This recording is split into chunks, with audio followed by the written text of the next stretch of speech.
Bonjour les amis, bienvenue encore une fois sur ma chaîne YouTube. Aujourd'hui, je vais parler de l'Union africaine, cette organisation intercontinentale, du moins sur le continent africain international, qui comprend peut-être à peu près 50 pays d'Afrique pour l'instant. Et juste pour éviter des confusions, l'organisation, comme il est maintenant, a remplacé une autre organisation un peu plus vieille que celle-là, qui était l'OUA, ou l'Organisation de l'Unité africaine, fondée probablement pendant les années des indépendances, dans les années 63.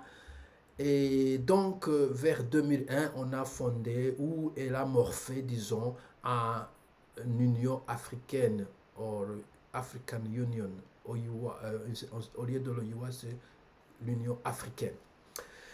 Mais je vais un peu, j'ai vérifié leur historique, j'ai vérifié leurs objectifs. Il y avait sur le site Wikipédia en anglais, on a 14 objectifs. Mais le plus intéressant, puisqu'aujourd'hui je vais évaluer donc s'ils se sont conformés ou s'ils ont atteint leurs objectifs, c'est 24 ans maintenant depuis donc sa fondation. Je dirais que c'est même plus puisque le IWA était parti de cela. Et on va voir si donc la prévention des conflits étant l'un des plus grands objectifs de l'Union africaine, on va voir ce qui s'est passé, on va faire une évaluation avec un peu d'historique. Alors, comme je le disais, l'un des objectifs de l'Union africaine était de promouvoir la paix, la sécurité et la stabilité du continent. Voyez. Et parmi ces principes se trouve donc la résolution pacifique des conflits parmi les États membres de l'Union africaine au travers des moyens appropriés décidés par l'Assemblée. C'est ça donc, le premier objectif, c'est celui-là. Alors, voyons. Je vais commencer un peu en arrière, puisque je suis né dans les années 70, au milieu de la décennie. Et pendant ma jeunesse, j'ai vu des conflits. Encore une fois, je vais le répéter, c'était le l'OIWA et pas l'Union africaine. Je crois que le l'OIWA avait l'objectif de défendre, du moins de promouvoir la paix et la sécurité, mais aussi défendre l'intégrité territoriale. C'est aussi dans leur objectif. À l'époque, il y avait des guerres à l'ouest là-bas avec Charles Taylor, Sierra Leone et Liberia. Il y avait une guerre en Angola avec Jonas Savimbi et José Eduardo dos Santos qui étaient au pouvoir. Il y avait une guerre au Mozambique qui n'a pas été résolue comme telle. Il y avait une guerre au Soudan, John Garang, c'était donc le Nord-Soudan ou le Soudan comme un pays unique. Maintenant, c'est divisé, les deux pays sont toujours en guerre. On a vu le génocide au Rwanda en 1994 et d'autres choses qui se sont passées dans l'entretemps, des coups d'État, des assassinats ici et là. Et l'Union africaine n'est pas intervenue du tout. Je crois qu'à un certain moment, ils pouvaient envoyer une mission comme ONUSOM ou quelque part en Somalie, au Congo où il y a une mission, je crois. Au Burundi, on a fait atteinte à cela. Mais dans tous les cas, on ne les a pas vus, du moins promouvoir la paix ou du moins essayer de résoudre un conflit quelconque pacifiquement. Je pourrais citer la majorité, une grande partie des coups d'État. Et bien sûr, il y a eu souvent des communiqués après un coup d'État, mais ça s'est normalisé 1, 2, 3 ans après. Mais même dans les pays où il n'y a pas de coup d'État, il y a toujours des atteintes à la vie humaine, des atteintes aux droits humains. Et l'Union européenne, plutôt l'Union africaine, est toujours silencieuse. Et comme je le disais par exemple, au Congo, nous avons un conflit maintenant, un conflit à l'est du Congo qui oppose en théorie, ou disons d'une manière officielle, le gouvernement congolais ou l'armée congolaise et un groupe de M23, mais qui derrière est caché d'autres nations, comme par exemple le Rwanda. Alors, c'était l'instant pour le moment de l'Union africaine d'envoyer ses ambassadeurs pour promouvoir la paix, aller entre Kigali et Kinshasa, dire à Kagame, voilà, on peut faire ceci, dire à Tshisekedi, tu devrais faire ceci, et essayer de résoudre le conflit d'une manière pacifique, par les négociations, par la diplomatie. Vous voyez? Et en même temps, je crois que le Burundi a été impliqué dans le conflit et il y a eu, disons, une guerre de mots entre le Rwanda et le Burundi.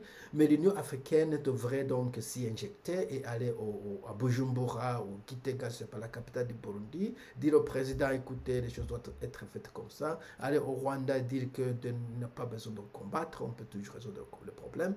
Alors, je crois que donc l'Union africaine n'est pas très active dans ce domaine où il devrait prévenir plutôt que guérir. Souvent, ce qu'ils font, par exemple, pendant les élections, au lieu de partir là-bas avant les élections et de faire une sorte d'évaluation, de monitoring et voir que donc les principes démocratiques sont un peu respectés avant le processus électoral, ils vont le jour des élections par exemple pour faire une, c'est pas monitoring, mais ça c'est déjà trop tard. Si par exemple un candidat a été exclu pour des raisons un peu illégales, cette personne ou ce candidat n'est pas parmi les élections et n'importe quoi, comment les élections vont se passer, il n'est pas parmi les candidats. Alors il devrait y aller maintenant.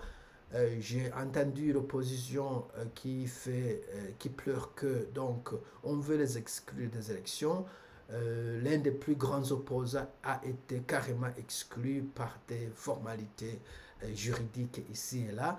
Et c'est là où donc l'Union africaine devrait envoyer ou devrait avoir, disons, un mécanisme, peut-être une sorte de, je ne dirais pas de tribunal, mais un mécanisme de complainte où peut-être un candidat pourrait aller là-bas et dire, voilà, donc on a violé l'article, c'est pas 23 de cette constitution ou cet autre instrument juridique, ou purement et simplement l'esprit de paix, l'esprit de sécurité, l'esprit de stabilité. Souvent, ce n'est pas à propos des lois et des règlements, c'est juste l'esprit de paix, puisque si vous excluez l'opposition, sans doute, il y a lieu d'un conflit éventuel.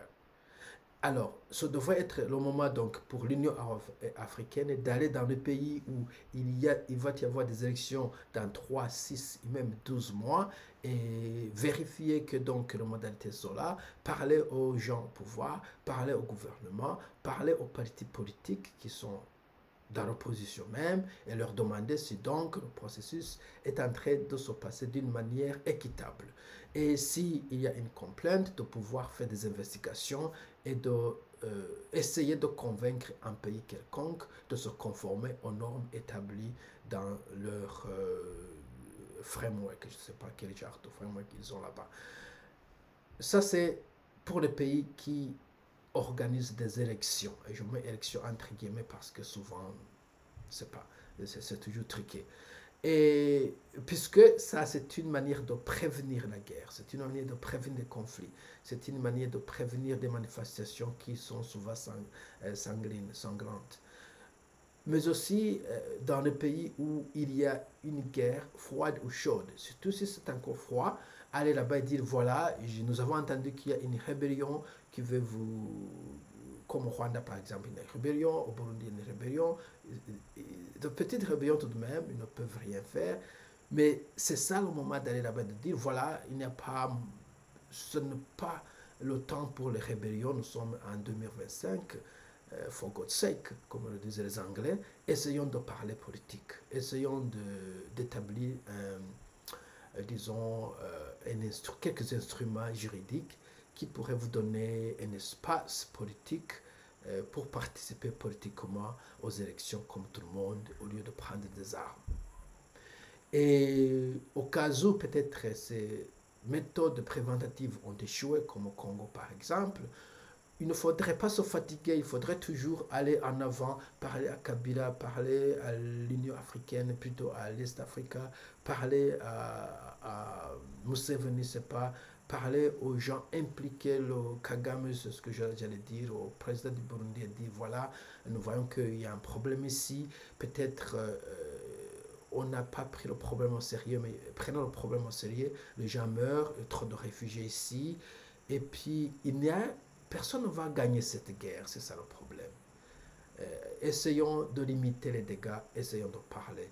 Et peut-être avoir des mesures punitives, s'ils en ont, pour des gens, des groupuscules qui ne veulent pas se conformer à la résolution pacifique des conflits, par exemple. Voilà. Donc, mon diagnostic ou mon évaluation, c'est que donc l'Union africaine n'a pas fait son job, son boulot. Il ne prévient pas des conflits. On a toujours des conflits, comme je le disais au Soudan, par exemple, au Sud-Soudan, au Congo. Au Burundi, il n'y a pas de conflit, mais la situation est très volatile. Au Mozambique, la situation est également volatile. En Afrique centrale, la situation est volatile. Dans l'est du monde, dans le Sahel, il y a une situation qui est un peu fragile là-bas aussi. Et l'Union africaine ne semble pas intervenir, et je ne sais pas justement ce qu'ils font, mais il faudrait établir ces principes.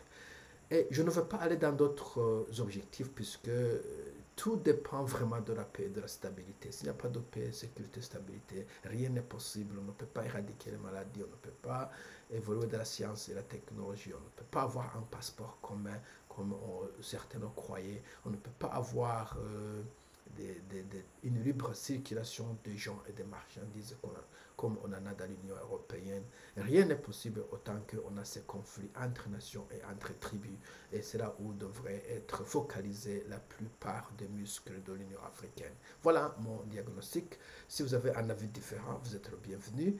Je vous remercie d'avoir suivi cette vidéo jusqu'à ce point-là et d'avoir participé. Merci, au revoir, bye.